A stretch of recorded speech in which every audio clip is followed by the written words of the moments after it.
Hi there, it's me, Brett Fish, and today we're going to be looking at names. Your name is a powerful, important thing. It can be related to identity and to dignity and self-worth, amongst other things. This is something that we need to get right.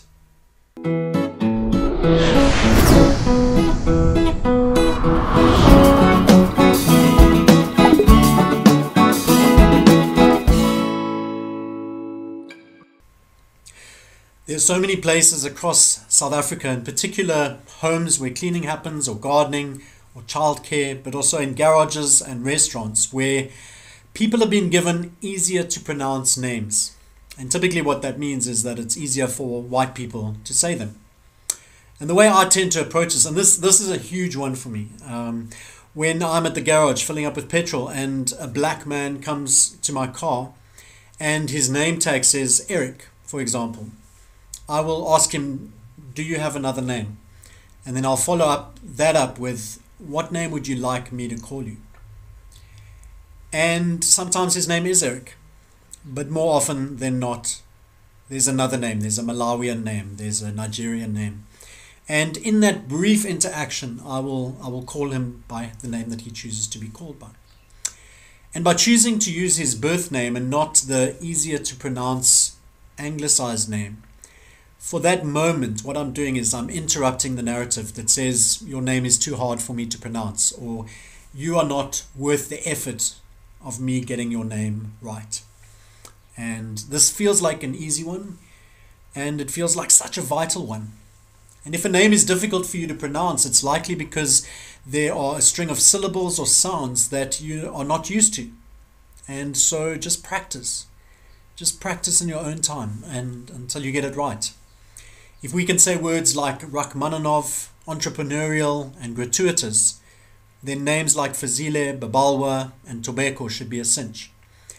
And maybe something like Sinokolo will be a little bit more tough and a little more tricky for us because we're not used to the sounds, but the more we practice, the more likely we are to get it.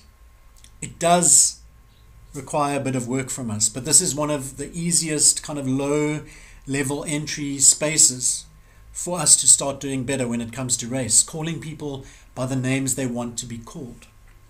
And I really lean towards that, not necessarily finding out someone's birth name and calling them that when actually they want to be called by an English name they've been given. So it's always about asking the person, what name would you like me to call you? And then honoring them in that way. And also the more familiar you become with kind of black African names, the more easier they will be to pronounce. And when you see one, you'll learn. It will be a lot easier for you to just pick up without even having to hear it.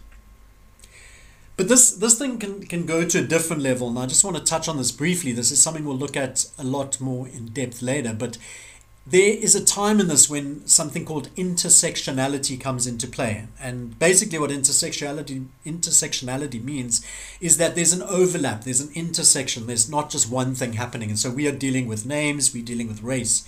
But I have some friends who had a lady who came to clean their house, and I was staying with them and I asked her what her name was. And she had one of those generic kind of English sounding names like happiness or joy or beauty. But when I asked her what her name was, she gave me a Zulu name. And I said, what name would you like to be called? And she responded with the Zulu name. And so when she left, I was chatting to my friends and made the assumption that they hadn't done any of the work. And I said, why do you call her the generic name? And they said to me that when they asked her what they should call her, she gave them the generic name. And what I see in that situation, and what you find in a lot of situations, is that there's a power dynamic. The employee is below the employer. And so the employer holds a certain kind of power. And sometimes in those situations, the employee will give the answer they think is the right answer, or give an answer that they think the white person is asking for because they don't want to lose their job. They don't want to create an awkward situation. They don't want to cause trouble or something like that. And so sometimes there's a power dynamic in play, and that takes a little bit longer to unwrap and to figure out. The stuff is not always easy. You're going to make mistakes, and that's okay. You're going to get it wrong, and that's okay. And you might find in a relationship with someone that you attempting to say their name, and you put a lot of work and a lot of effort into it, they come to the point where they say, actually, rather, the name I choose for you to call me is this English generic name, because actually you just suck and you can't say my name and you're butchering it. And that's why give somebody the right to tell you what they want to be called, like it's our name. That feels like an easy one. I just want to end off with a quote from Uzoamaka Aduba, an actress from the series Orange is the New Black, and she demonstrates this perfectly. She says, "I asked my mother if I could be called Zoe because nobody was pronouncing my name correctly. And she said if they can learn to say Tchaikovsky, Michelangelo and Dostoevsky, they can learn to say Uzoamaka." Let's find out what people's names are.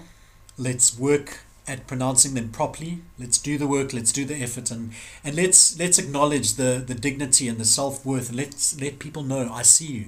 You are important to me. You are worth me putting in a little bit of time to make sure that I can get your name right.